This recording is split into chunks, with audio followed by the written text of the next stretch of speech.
Victoria with La Vida Victoria. I'm here today with my cat Romeo. He is a lover, so he also meows a lot. So Romeo and Meow get mixed together. My creative husband came up with that one. Anyways, yeah, I'm here to talk about being 35 weeks pregnant.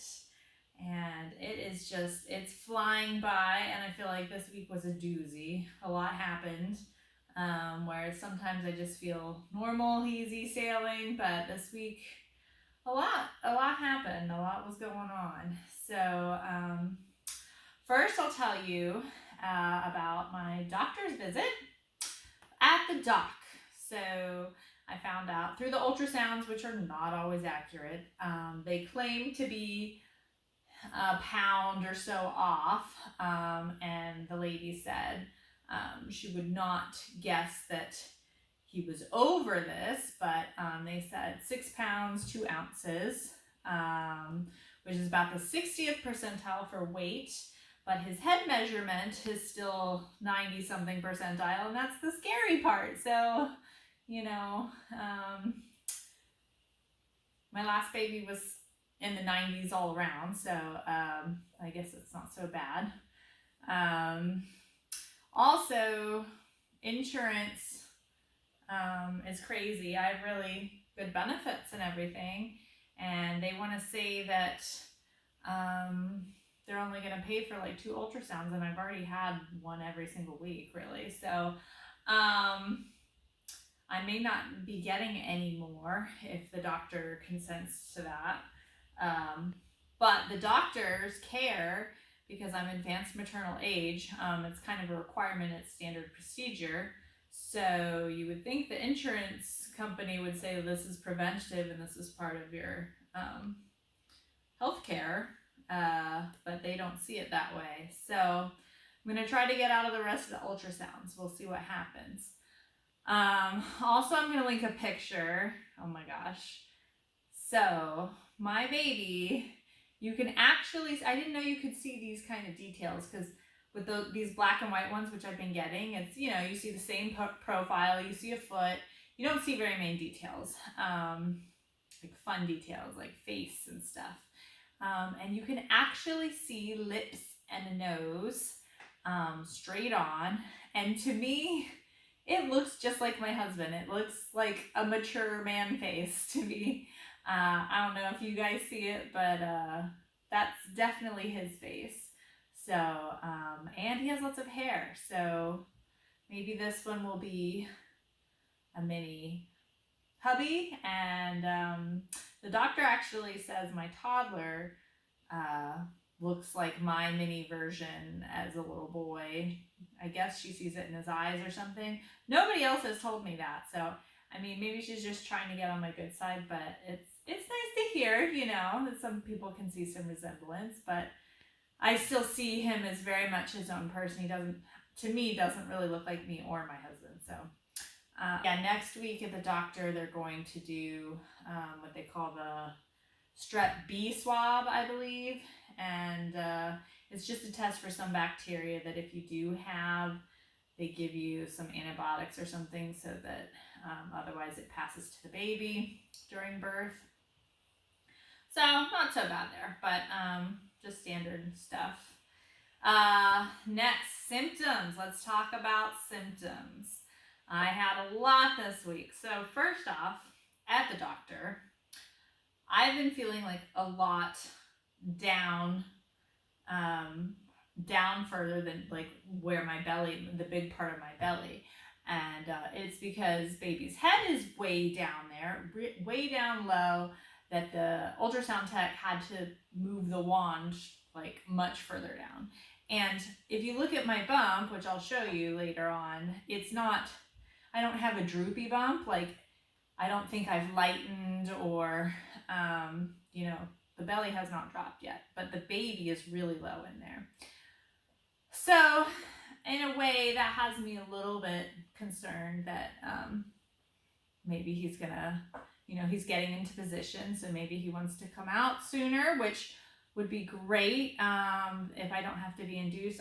It's too early right now. It's not a good idea. You want to wait till at least 37. 38 would be perfect. However, at 38 weeks, I think just on the dot, somewhere like that, that's my toddler's birthday. So let's do it after that, please. Preferably a few days so that there's some time. So yeah, there's that one. A very unfriendly symptom is constipation, and it was so bad that I clogged a toilet. So very embarrassing. Yeah, not my finest moment, but it's a pregnancy thing. And then the third symptom was a lot of cramping in Braxton Hicks, only on one day, Thursday. So that with the constipation, with the baby being low, it just makes me have this intuition the baby's coming soon or sooner. You know, it could still take a few weeks, but I didn't get these signs from my first child. And then last but not least, oh my gosh, I'm not a crier, you guys, but this week I have been an emotional, hormonal wreck. Twice I cried. Like I said, I don't normally cry. I'd save it up, and when something serious happens, I might cry. But these two things were not so serious. So the first thing, so a little backstory, we had new countertops installed maybe 2 months ago. It's been a while, and I got a new sink that's an undermount, really nice. But they cut the plumbing, and then they're like, we can't be liable, so you have to hook it up. So my husband didn't know that, and he wasn't there and didn't know what the plumbing looked like before they cut it, and it was all in pieces. So he had to try to figure that out, which he did, but it was a temporary fix. We knew we'd have to like make the system better down there, and sure enough, it's been leaking a little bit, but it got to the point where, and the dishwasher hasn't been connected. So I haven't had a dishwasher for like 2 months, which I can handle. I can hand wash things if I have a sink that you can use normal water. So the sink, like, it just started flooding from underneath. Something must have fallen. I don't know, plumbing nonsense. But yeah, I couldn't really use my kitchen sink. And so I was shuffling dishes to my laundry sink, which is not intended for any sort of food to go down the drain, but it also has a big drain so things can go down, and I don't want to end up clogging the pipes there. So I was just getting really frustrated. You know, we cook a lot, we use pans and everything, and I couldn't wash anything, and so I got overwhelmed and I started crying because I didn't have a kitchen sink or a dishwasher. And I still don't have a dishwasher, but Kyle did manage to go to the store yet again. We keep getting these parts that we think are going to work, and then for some reason what we have at home is a slightly different size, so nothing's like had I known it was going to be this long, I would have hired a plumber. I know plumbers are expensive, but this is 2 months of nonsense of not being able to use my beautiful new sink properly. So yeah, that was the first thing that made me cry, which you can understand is frustrating, but I don't need to have a breakdown over it. And then the second thing was I've had a lot of tooth pain, which I'll get into. Okay, well, I'll just say it right now. So, spoiler alert, I had a root canal, part 1 of root canal. I have to go in 2 days from now and have them do part 2 of root canal. But I told you earlier I had pregnancy gingivitis and a little periodontitis, however you say it. And so I had the deep cleaning, and then I was supposed to go in for them to repair filling or whatever, and the office closed. Aspen Dental, don't know if you've heard of them. They closed the location that I went to on the day that I was supposed to get my service done. So my tooth hurt, but it wasn't like excruciating. And I thought I can just deal with the pain. because I called around looking for another dentist and nobody would take my insurance. Once again, great insurance, but these little small mom and pop places around me, like they're very particular about their insurance, I guess, and they didn't want to take this one. So a lot of it's out of pocket too. And I was afraid, I knew there was a potential for a root canal or extraction. I had a piece of filling break off, and then bacteria got in, grew to where you can't brush or you floss that part, and so it just builds up and builds up and builds up.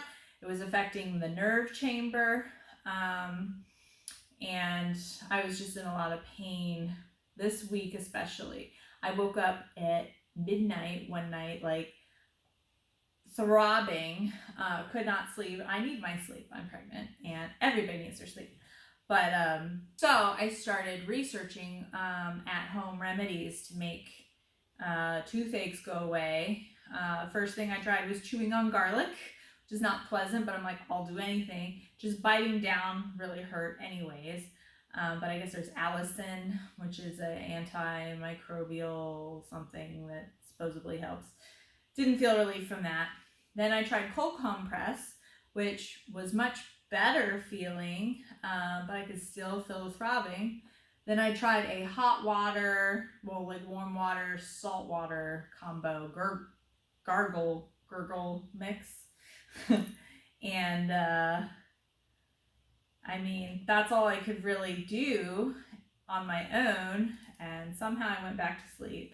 But the next day I was determined to find a dentist, and I thought I had called everybody in town before. I was even calling people out an hour away kind of by my hospital, and I finally found someone who took my insurance.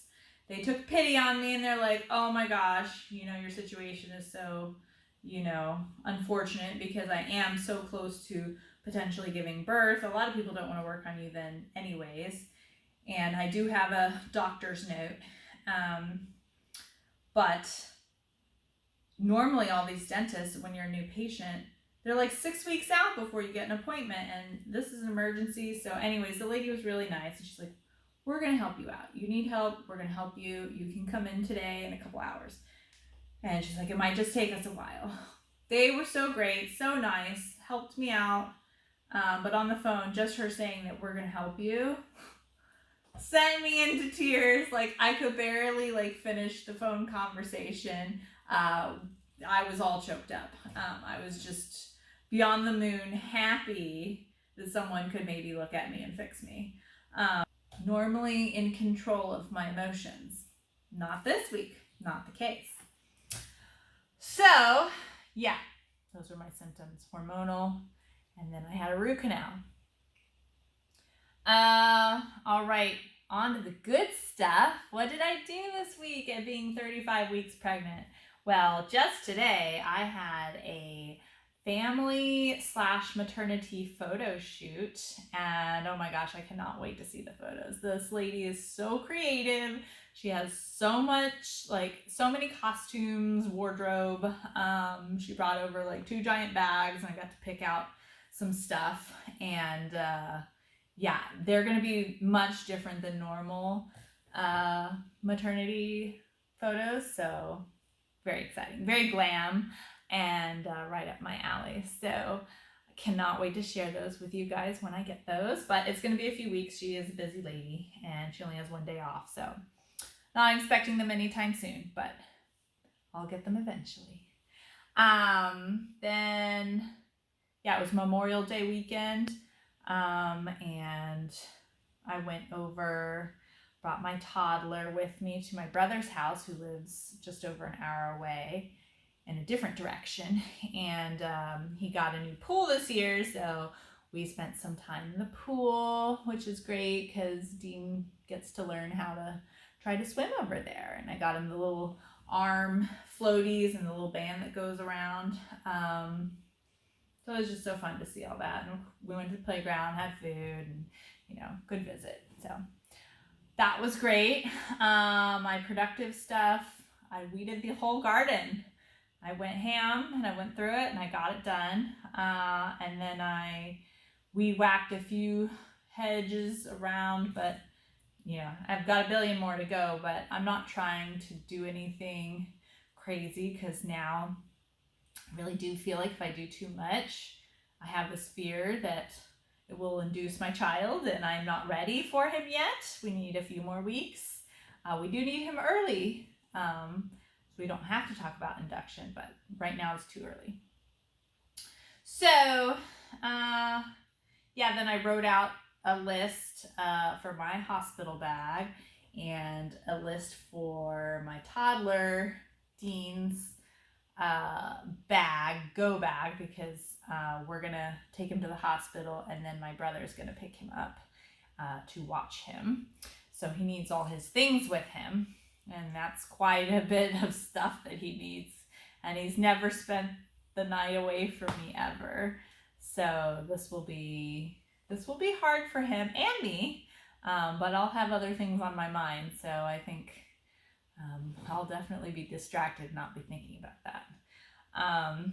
But yeah, I know that if I do go through labor naturally, hopefully, and spontaneously, I'll have plenty of time, if I haven't packed my bag yet, to just look at my list, go through the list, and put that in my bag. And that way I don't have to worry about thinking about anything. It's just merely checking off the list that's already made. So,